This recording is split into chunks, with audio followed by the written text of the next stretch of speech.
I trevigiani, eleggendo il sindaco Manildo, erano coscienti che Treviso sarebbe diventata la città dei gay e non più la città dell'ordine e della disciplina come era ai tempi di Gentilini. Però c'è stata già la manifestazione gay qui a Treviso proprio durante il suo mandato. Sì, ma è stata fatta perché, conoscendo che io non volevo i gay a Treviso, è stata una forma di vendetta e sono venuti sotto le porte, sotto le finestre del comune, ma non ho dato spazio a queste persone.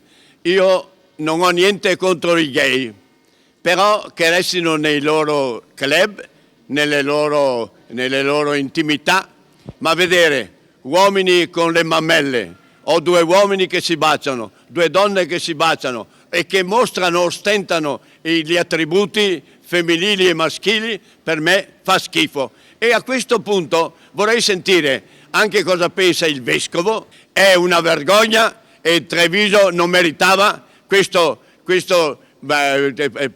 precipizio nell'abisso della civiltà.